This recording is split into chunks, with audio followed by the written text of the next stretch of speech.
বিসমিল্লাহির রহমানির রহিম। প্রিয় সহকর্মীবৃন্দ, আসসালামু আলাইকুম। আজ দীর্ঘ 6 বৎসর পর আপনারা আবার একসাথে ফ্যাসিস্ট মুক্ত বাংলাদেশে একত্রিত হতে পেরেছেন। সেই জন্য আল্লাহর কাছে হাজার শুকরিয়া আদায় করছি।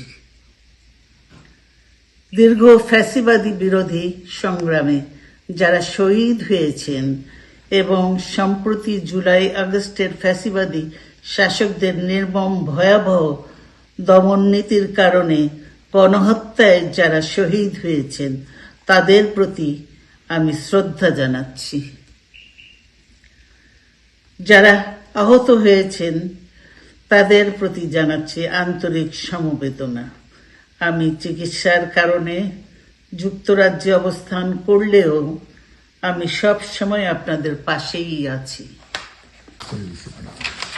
দীর্ঘ 15 বছর গণতন্ত্রের জন্য, আমার মুক্তির জন্য আপনারা যে নিরন্তর সংগ্রাম করেছেন এবং আমাদের অসংখ্য সহকর্মী প্রাণ দিয়েছেন, জুলুম নির্যাতনের শিকার হয়েছেন এবং প্রায় 1.25 লক্ষ মিথ্যা মামলায় জর্জরিত হয়েছে, এখন আদালতের বারান্দায় ন্যায় বিচারের জন্য ঘুরে বেড়াচ্ছেন।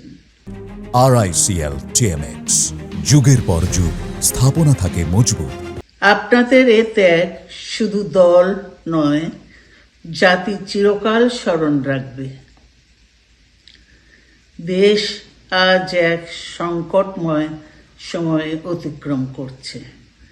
আপনাদের এবং ছাত্রদের সমন্বিত আন্দোলনের ফলে ফ্যাসিস্ট শাসকেরা বিদায় নিয়েছে। একটা অন্তর্বর্তীকালীন সরকার গঠিত হয়েছে।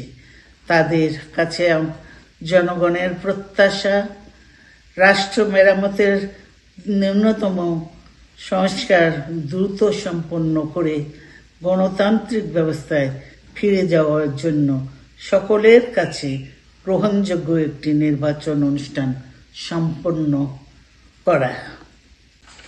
আমার অবর্তমানে দলের ভারপ্রাপ্ত চেয়ারম্যান, সিনিয়র নেতৃবৃন্দ এবং আপনাদের সকলকে সাথে সঙ্গে নিয়ে নিরন্তর কাজ করে দলকে সুসংহত করেছেন। আমি আপনাদের ধন্যবাদ জানাচ্ছি। আমি বিশ্বাস করি আপনারা শহীদ প্রেসিডেন্ট জিয়াউর রহমানের আদর্শে আরো উজ্জীবিত হয়ে আগামী নির্বাচনে সাফল্যের জন্য ঐক্যবদ্ধভাবে কাজ করবেন। এমন কোনো কাজ করবেন না যাতে আপনাদের এতদিনকার সংগ্রাম, আত্মত্যাগ বিফলে যায়। আমাদের সব সময় শহীদ প্রেসিডেন্ট জিয়াউর রহমানের সেই উক্তি মনে রাখা দরকার, ব্যক্তির চেয়ে দল বড়, দলের চেয়ে দেশ।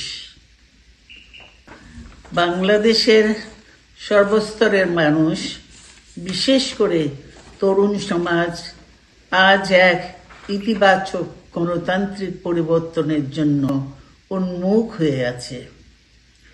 ক্ষুদ্র ক্ষুদ্র সংকীর্ণতা ভুলে দেশ ও জাতির বৃহত্তর স্বার্থে আমাদের কাজ করতে হবে।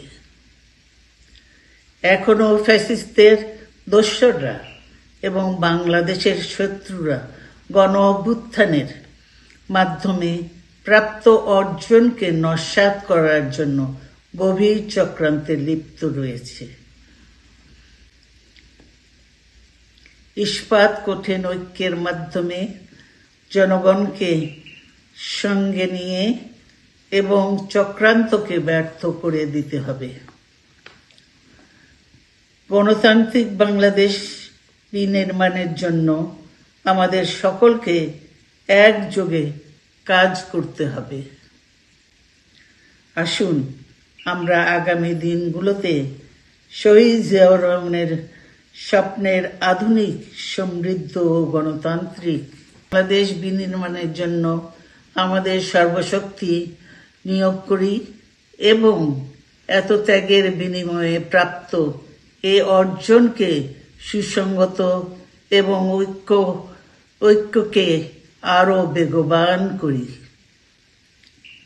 আমি যুক্তরাজ্য থেকে অসুস্থ অবস্থায় আপনাদের আহ্বান জানাতে চাই, আসুন জনগণকে সম্পৃক্ত করে বাংলাদেশ জাতীয়তাবাদী দলকে পূর্বের ন্যায় আন্দোলন, সংগ্রাম ও রাষ্ট্র পরিচালনায় নেতৃত্ব প্রদানে আরো ঐক্যবদ্ধ এবং সুসংগতভাবে গড়ে তুলি। আপনাদের মাধ্যমে ছাত্র, যুবক সহ দেশবাসীর কাছে আহ্বান রাখতে চাই, আসুন প্রতিহিংসা, প্রতিশোধ নয়, পারস্পরিক ভালোবাসা ও ভ্রাতৃত্বের মাধ্যমে আমরা সকলে মিলে আমাদের প্রিয় মাতৃভূমিকে, বাংলাদেশকে সত্যিকার অর্থেই একটি বাসযোগ্য, উন্নত ও গণতান্ত্রিক রাষ্ট্রে পরিণত করি। আল্লাহ হাফেজ। বাংলাদেশ জিন্দাবাদ।